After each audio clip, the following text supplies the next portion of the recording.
Goedemiddag allemaal, welkom weer bij mijn kanaal Afrikaans met meneer Damons.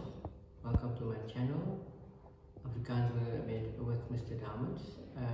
Today we are going to discuss how to properly pronounce words or how to speak the correct Afrikaans, or let's say we must speak savor Afrikaans. Savor Afrikaans as soon as possible. As soon as possible. So gauw moontlik. So die korrekte uitspraak van die woord is so gauw moontlik. So gauw moontlik. Book your seats. Book your seats. Bespreek jou sitplek of bespreek jou sitplekke. So when you go with a bus, you book your seat. In Afrikaans you say bespreek jou sitplek. Come in, kom binne. Nie kom in nie, maar kom binne. Kom binne. Do you have a spare tire? Do you have a spare tire?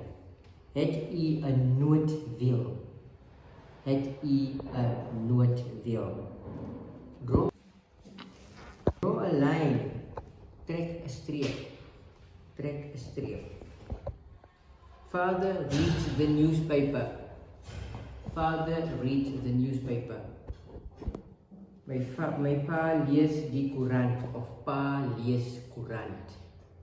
Pa lees koerant. For this reason, om hierdie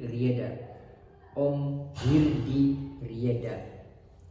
He and I are friends. He and I are friends.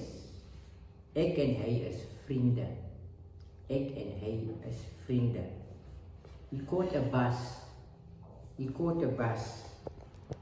het 'n bus gehaal. He caught a flu. He had flu. Hy het verkoue gekry. He did me a favor. Hy het vir my 'n guns bewys. He got there in time.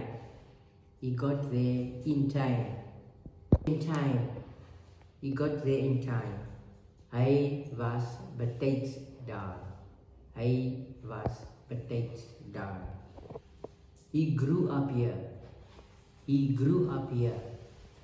Hy het hier groot geword.